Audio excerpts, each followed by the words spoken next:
Hello, my name is Kiran Rawat.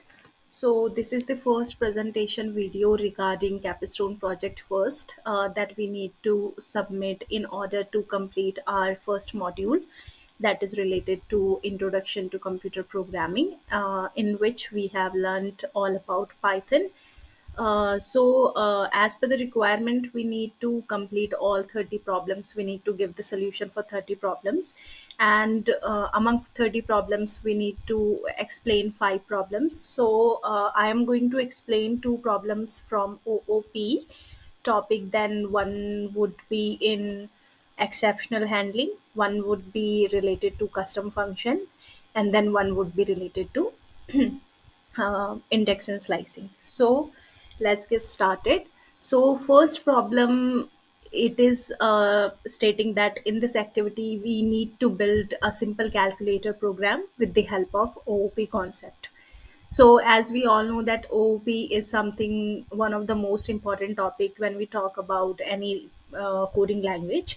So as for the Python language, so full form for OOP would be object oriented programming. So before that we need to understand what is OOP and what basically OOP does for us.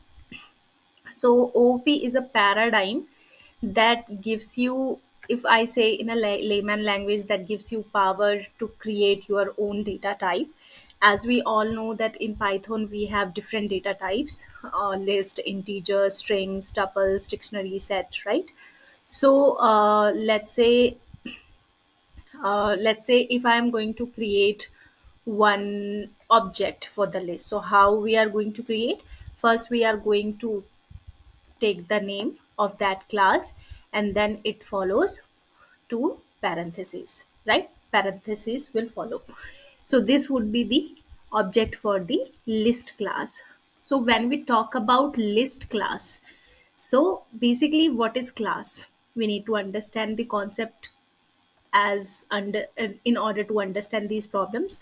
So when we talk about the class, so basically class is nothing but it is a kind of a blueprint.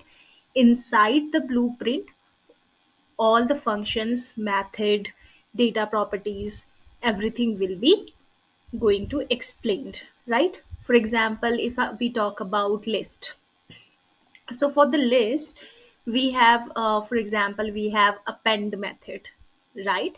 We can use append method to add new substance to these list, basically new substance, or you can say like new element to existing list.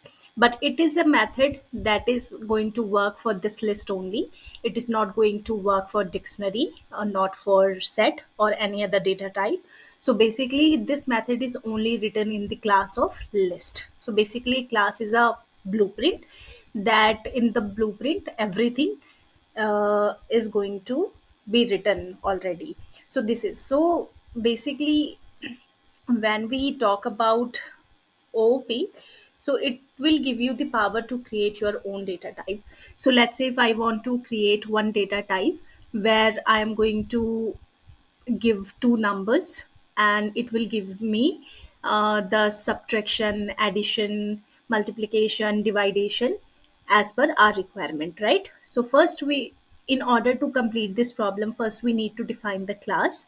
So how we are going to define the class? With the class keyword, and then it follows the name of the class. It could be anything. I have written calculator, you could written like different thing as per your needs. After that, we need to define all the methods inside this class, and then we need to create one object for the class. As I already previously said that how we are going to create object. So first we need to write the class name, and then parenthesis will follow, same like a list or any other data type, right? It's a very famous line in Python that everything in Python is an object, right? So we need to create the object here. So in order to understand this problem, we need to understand two basic keywords here. First would be your init, and then I'm going to explain about self also. So what is init? So basically, init is nothing but it is a method, but it is a special method. Why it is a special method? So first, we don't need to call it after we are creating the object for that class. So basically, if I am going to write, let's say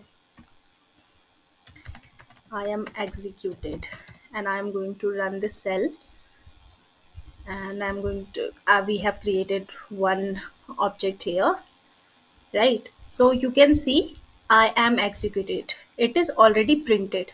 We don't need to call it, we have just run the cell, and we can see that it is executable by itself only. We really don't need to call it, right? So that is why it is a special method. So basically, what is the use of this method, if someone is asking? So in it is something in which, inside which we can write our configuration code, what we don't want to user to see.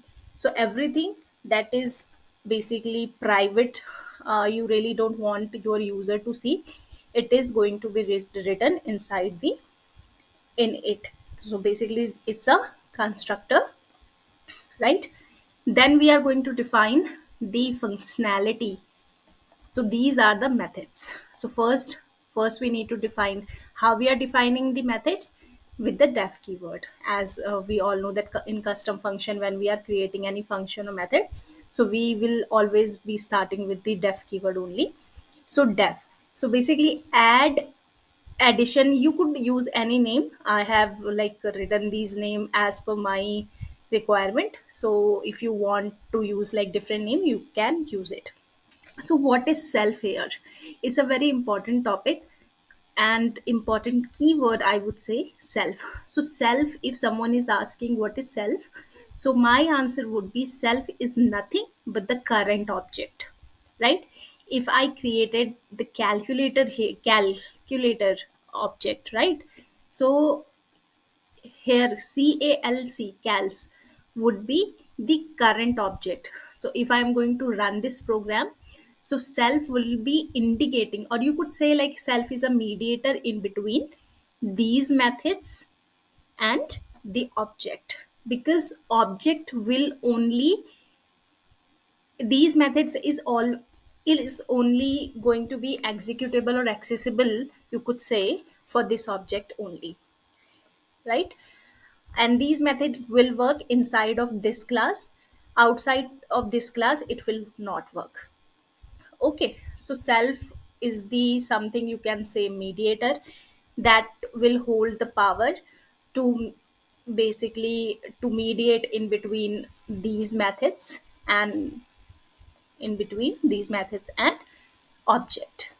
Okay, so we have defined the first function. It's very simple. We need to two argument. We really need to two numbers to add, or three numbers you could say. But as per like instruction was given, num1 and num2. So I have written as per the requirement. So num1 would be the first number, num2 would be the second number. And what the result this add function will be giving me? Basically, two numbers addition. Same like for the subtraction, same like for the multiplication, same like for the division. Okay, so in the division method, I have used if else statement. Why I have used if else statement? Because as we all know that if my number 2, basically that would be in the denominator, and if it is going to be 0, the answer will be infinity. So answer should not be infinity, right? So I have given this statement, this condition, that if number 2 is going to be 0, so please raise the, you can just return the error division arrow. We also can use like we could use try and accept, as we all know, like exceptional handling here, but we are using like OOP concept, so that is why I have not used it in this particular problem. And then I have created, first we need to create the object, then we are going to ask three inputs from the user. Number 1 would be the first number, number 2 second number, and operation number 3. Then I have written some conditional statement as well. Okay, so how we are going to call the method? As I already told you, if I need to basically append one method and this is the list, so I'm going to use this dot and then I'm going to write append, and then in parentheses object, and whatever like element we need to add in this list, we are going to write it here, like same like that. So I have created this object.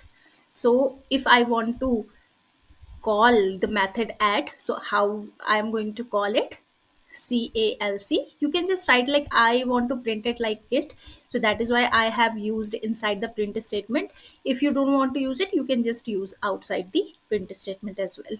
So it's like object name dot method name, and the argument you need to give, because we already defined two arguments, so arguments value would be these two numbers that we have asked from the user. Same for like if operation would be plus, operation would be minus, operation would be multiplication and division. So it is going to call these methods from the above that or we already defined in class, right? So this is all about, okay. So I have run this cell already. So it is asking for the first number. Let's say if I print 10 and the second number would be 20. So operation, if what if I choose this plus, so answer would be 30. Why? Because it has just called this method, and as per this method, we are going to, it is going to be returned sum of two numbers, right? So this result is given from that. And we I have used like float here, that is why it is result is coming in float. If you want result is not in float like float, or like you want in the integer, so you can just write integer here, right? So this was all about the first problem. I hope you have like understood everything here. The second problem, that is one of my favorite problem, that is the banking account management system. So basically, as we all know that OOP gives you the power to create your own data type to your own functionality for the particular program, right? So if I want to make a bank account management system, or we could say like if what if it is a, I am going to a ATM. So what like whatever option we are going to see in real life, we can just like code with the help of object oriented programming. So in this program, first of all, create the statement was to create a banking account management system using OP. The system should allow user to create and manage bank account, deposit, withdraw funds. As we all know, these all the functionality bank will give you if you are using your ATM and if you are using your mobile application as well. So first we need to define the class, as I previously told you, to create your program system, or you could say your data type, right?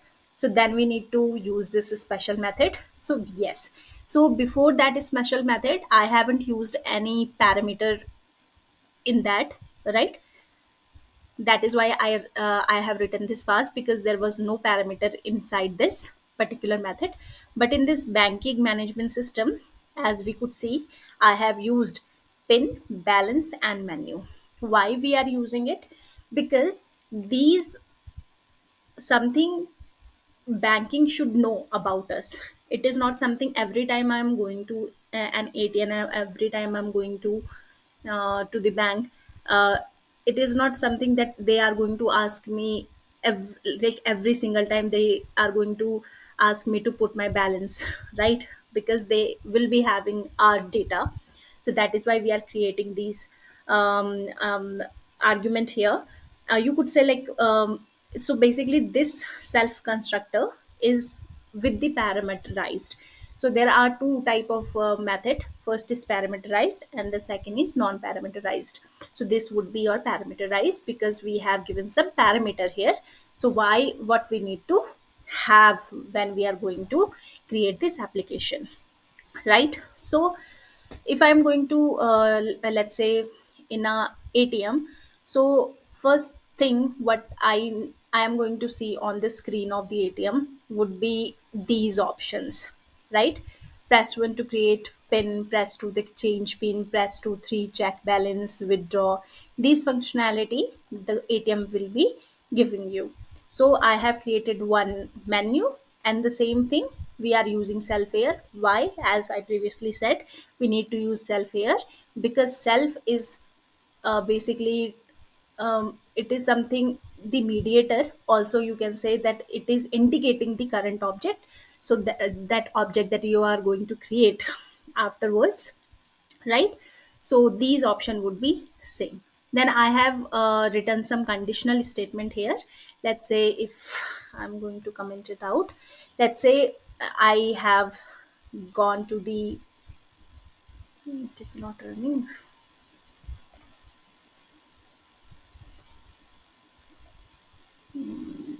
Okay,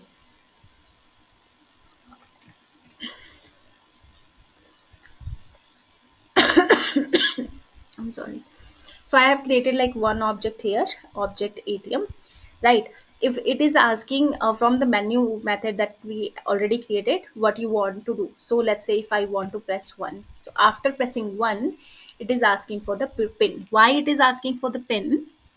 Because I have called the create pin method. So I have defined the create pin method here.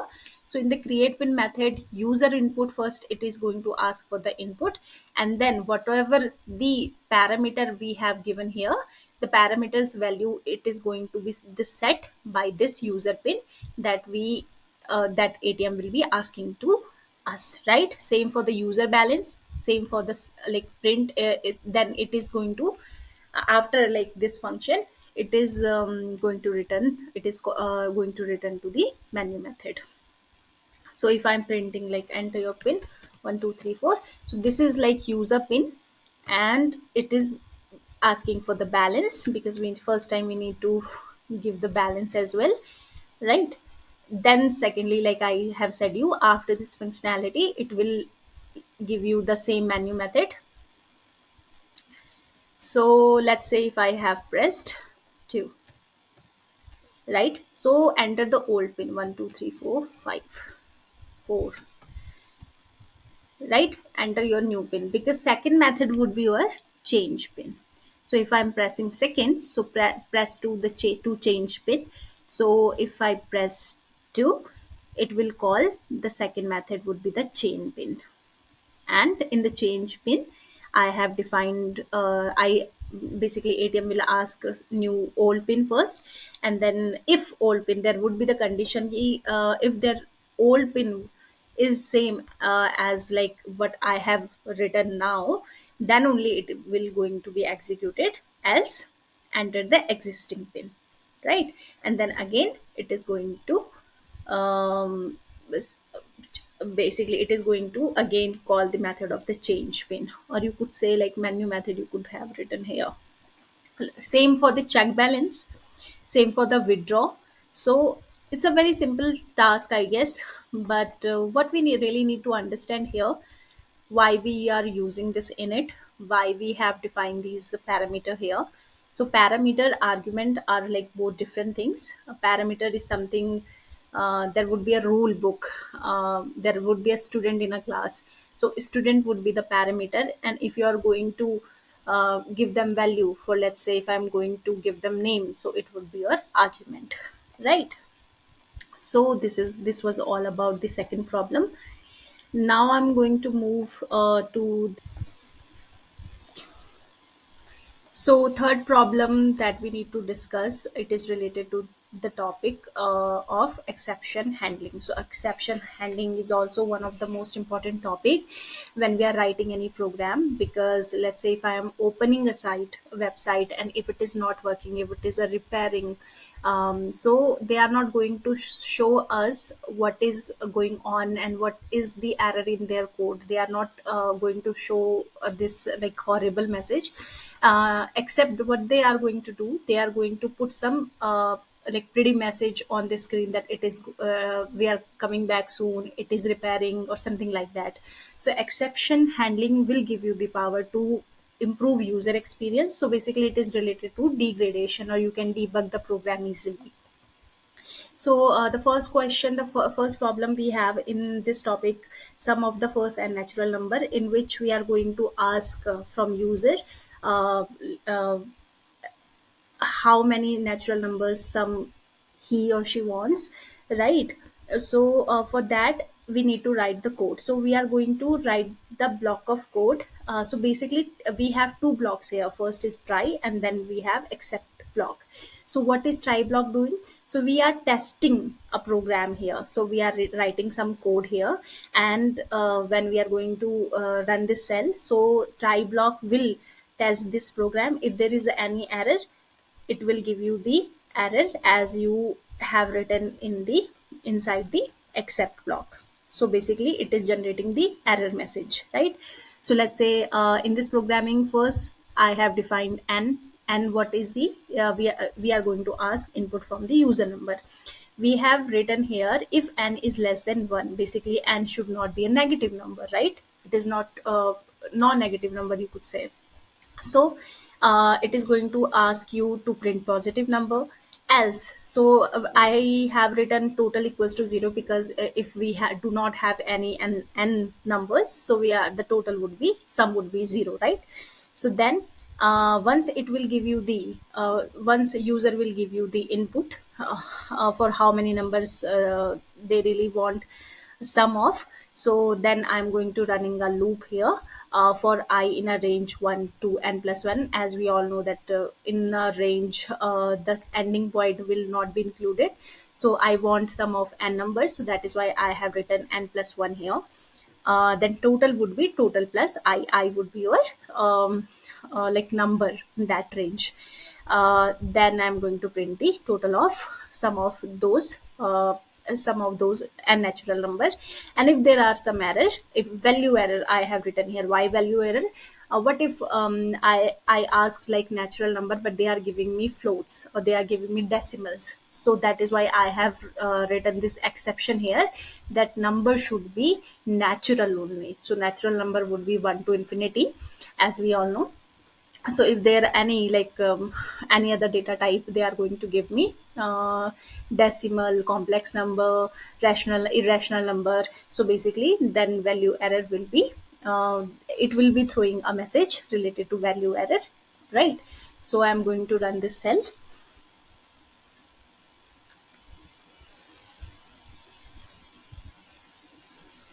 It is taking a little bit time.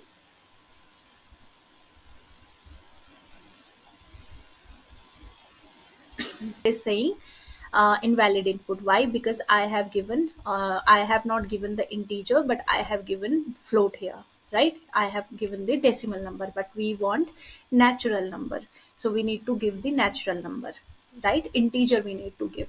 So basically it is exception. This message is throwing it is showing on your screen. Why? Because I have write one value error in accept block, that if it is not accept integer, if there is any data type we are giving an input, so it is going to throw you an error related to this value error. So basically value error is related to when the correct data type is not input. It is not we have not like taken right input. Then we have syntax error, then we have zero division error. Zero division error, as I previously told you, if a number is divided by zero, so it is always going to give you the infinity. And Google Colab, or like if you are going to write if you really need a solution, it is not going to give you the infinity answer, right? So that is why we are going to handle that exception as well in except block. So it was all about the exception handling. Now we can move to the fourth problem, that is related to indexing and slicing. So basically when we talk about indexing and slicing, so we all know that when we are talking about indexing, what is indexing? So let's say if I have a list, and in this list I have four element, let's say. So, as we all know, like list, dictionary, these are like ordered, right? So, every element is in sequence here. So, every element would be having one sequence number, and that would start with zero only. So, basically, first number would be in the 0, 1, 2, 3, and we call it indexing, right? What if I want the first element? So I can just write L 0 and it will give me the answer 1, right? Because the indexing number of that number is the 0. But what if I want to extract 2 3 4, let's say 2 3, I want to extract these two numbers. So then we are going to introduce another fundamental concept, that is slicing. So with the index number you can just extract, you can extract like particular elements from the list or dictionaries strings, or you can just extract a substring from string, right? So if I want to extract these two numbers, so what I need to write, list name, then I'm going to write the indexing number, starting position from where I need to extract 0 1. I'm going to write 1 and then colon and then the last. So basically the last number would be, would 0 1 2 0 1 2 3. It should be 2, but always remember when we are extracting any element, so ending position would not be included, so we need to add plus 1 from to the ending position. So we are going to write it like that. So basically 1 2, right? So basically 0 1 2, so it will start with 1 and then it will end to 2, right? So this is we call indexing and slicing. These are the fundamental concept of Python. Okay, so first, let's say we have the example where we have 10 movies name.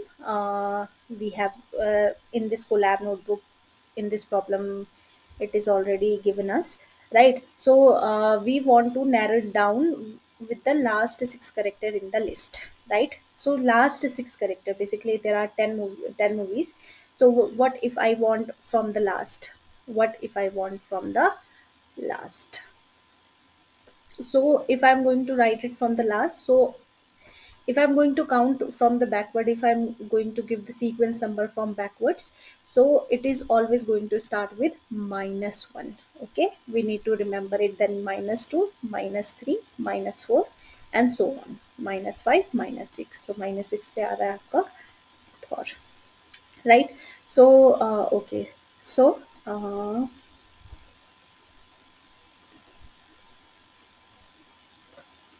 okay, so for this, what I have written the list name, and then I have started like starting position from 6.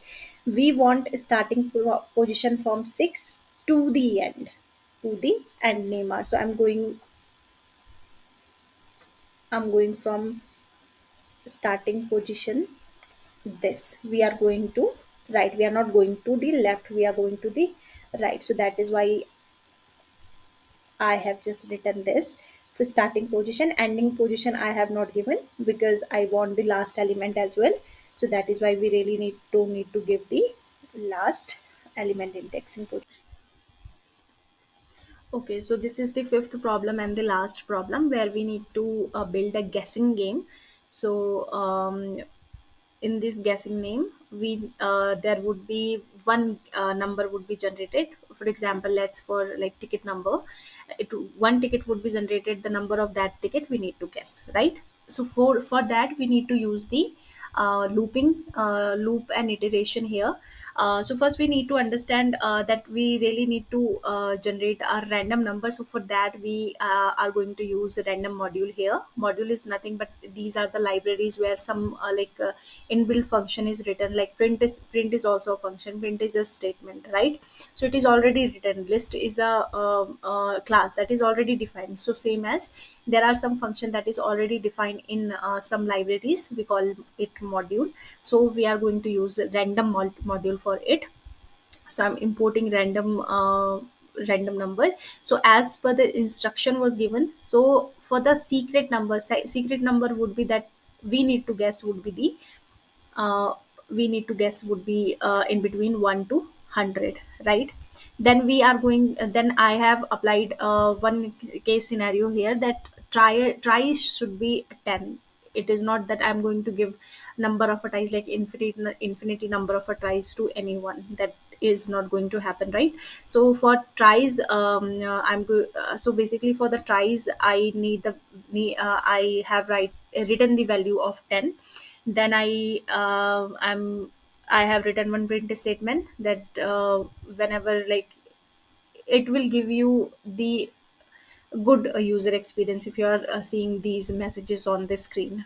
Um so we are going to use while loop here. So there are main difference when we talk about the differences. So we have two loops, right? When we are while and for. So what are the main differences in between while and for? So basically we use while until or unless one certain condition is true, right? So then we are using for while. But for the iterating in a sequence or in a certain condition met, we are going to use the for. So basically this is the main difference, core difference, if I say, in between two loops while and for. So for this particular state, for this particular problem I have used while. So basically if tries are not zero, if tries are zero, the game will be over for any user, right? So first I need to take an input from the user. So that is why I have written this statement. So enter, input, enter your guess. So user will enter any guess. If guess is a secret number, let's say, what if I have uh, written a number that is equal to the secret number that is already been generated randomly by the random molecule. So then it will break, code will not executed further. That is why I have used this break keyword. Then let's say, if guess is secret number, if their like guess number would be less than the secret number. So then this message should be printed on the screen, because user should know that the number he guessed is less than the secret number or the greater than the secret number, right? So then your guess is too low, try again. Then again we are going to, if giving one statement, conditional statement, if guess is too high, print this message. And then we are going to then we are going to subtract tries with -1, because we are reducing the number of trials here. And once if tries equals to 0 and it is not applicable, basically if user is not not successfully guess the number, then it will be he will be seeing this message on the screen. Let's say, if I write 45 too low, so I need to write like 50 too low, 60 is too low, okay, 70, 80, 90 is too low, okay. So between 90 and 100, so let's say if I have written too low, okay, so 97 too low, 98, congratulations. So basically the guess number, that secret number, was 98. So this is all about the problem. I have explained all five problems here. This video is basically I have presented this video in chunks because I am having some technical problems here. I hope I would be able to make anybody understand solution, whoever is watching it, watching this video. So thank you so much.